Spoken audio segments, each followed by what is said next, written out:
कभी सोचा है कि एक ही देश को दुनिया दो इतने मशहूर नामों से कैसे जानती है? भारत और इंडिया। देखिए, ये सिर्फ दो अलग अलग नाम नहीं हैं, बल्कि ये इतिहास की दो अलग अलग धाराओं की कहानी है। तो चलिए इस दिलचस्प कहानी की गहराइयों में उतरते हैं। और जानते हैं ये कहानी शुरू कहाँ से होती है? हमारे अपने संविधान से। उसके पहले ही पन्ने पर आर्टिकल 1 में साफ साफ लिखा है, इंडिया दैट इज भारत, यानी इंडिया अर्थात भारत राज्यों का एक संघ होगा। तो देश के सबसे बड़े कानून ने ही इन दोनों नामों पर अपनी मुहर लगा दी। और बस यहीं से वो बड़ा सवाल खड़ा हो जाता है, आखिर एक ही देश के लिए दो दो आधिकारिक नामों की जरूरत क्यों पड़ी? ये एक ऐतिहासिक पहेली की तरह है जिसे आज हम मिलकर सुलझाने की कोशिश करेंगे। तो सबसे पहले आइए समझते हैं कि संविधान में इन दो नामों का आधार क्या है। ये जो लाइन है ना, इंडिया अर्थात भारत, ये सिर्फ एक ट्रांसलेशन नहीं है। असल में ये देश के गहरे और परत दर परत इतिहास को सम्मान देने का एक तरीका है। श्री अरबिंदो की ये बात असल में उसी पुरानी सोच को सामने रखती है जिसके मुताबिक ये जमीन सिर्फ एक नक्शा नहीं, बल्कि हमेशा से एक सांस्कृतिक पहचान वाली इकाई रही है। और यही सोच हमारे नामों की कहानी की बुनियाद है। तो चलिए अब कहानी की पहली कड़ी को पकड़ते हैं, वो नाम जो इसी उपमहाद्वीप के अंदर से निकले। ये वो नाम है जिनसे यहाँ के लोगों ने खुद अपनी पहचान दुनिया को बताई। विष्णु पुराण जैसा पुराना ग्रंथ भारत की कितनी सुंदर और साफ भौगोलिक परिभाषा देता है। मतलब ये ग्रंथ इस जमीन को एक ऐसी भौगोलिक इकाई मानता है जो कुदरती तौर पर पहाड़ों और समुद्रों से घिरी हुई है। तो ये भारतवर्ष का मतलब क्या हुआ? इसका मतलब है भरतों की भूमि।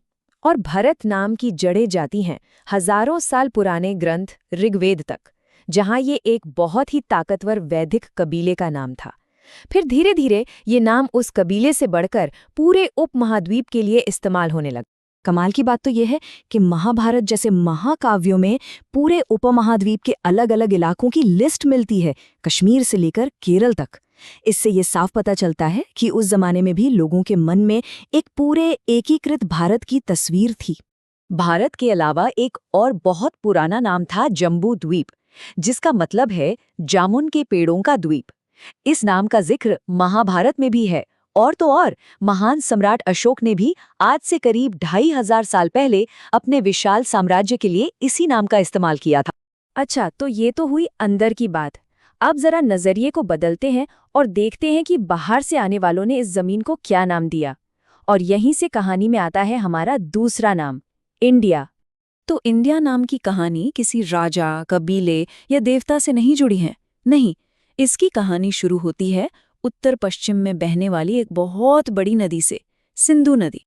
और ये जो सफर है ना, कि कैसे एक नदी का नाम धीरे धीरे एक पूरे देश का नाम बन गया, ये भाषाओं और संस्कृतियों का एक बड़ा ही दिलचस्प सफर है।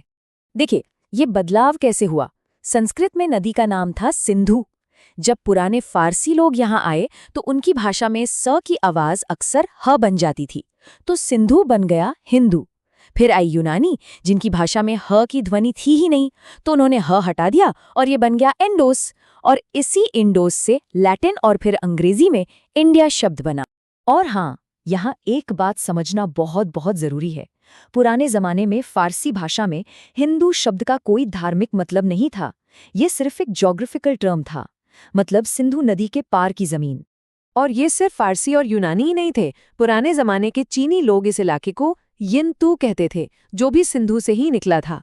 और हिंदुस्तान नाम जो हम आज भी इस्तेमाल करते हैं, वो पहली बार करीब 1800 साल पहले एक फारसी शिलालेख में मिलता है। इससे पता चलता है कि सिंधु नदी का असर कितना दूर दूर तक था। तो अब कहानी के इन दोनों धागों को, एक अंदर का एक बाहर का, एक साथ जोड़कर देखते हैं और समझते हैं कि आज हमारे पास ये दोनों नाम क्यों हैं। तो मतलब कुल मिलाकर हमारे सामने दो नाम हैं जो इतिहास की दो अलग अलग नज़रों को दिखाते हैं। भारत जो एक अंदरूनी नाम है, हजारों साल की अपनी पहचान से जुड़ा है, और इंडिया जो एक बाहरी नाम है जिसे विदेशियों ने इस जमीन की भौगोलिक पहचान के लिए दिया। इसीलिए जब हमारा संविधान कहता है इंडिया अर्थात भारत, तो ये कोई कंफ्यूजन नहीं है, बल्कि ये तो देश के इस मिले जुले परत दर परत इतिहास को एक बहुत ही खूबसूरत सलाम है। ये दोनों कहानियों को, अंदर की भी और बाहर की भी, एक साथ अपनाता है। आखिर में हम कह सकते हैं कि ये नाम सिर्फ नाम नहीं है। भारत और इंडिया दोनों ही एक लंबी, गहरी और पेचीदा कहानी के सबूत हैं। ये हमें बताते हैं कि सदियों से इस जमीन को इसके अपने लोगों ने और बाहर की दुनिया ने कैसे देखा है। तो ये पूरी कहानी हमें एक बड़े सवाल पे लाकर छोड़ देती है। किसी देश का नाम असल में उसकी पहचान, उसके इतिहास और दुनिया में उसकी जगह के बारे में क्या कुछ कह जाता है। ये एक ऐसा सवाल है जिसका जवाब नक्शों और तारीखों से कहीं ज्यादा गहरा है।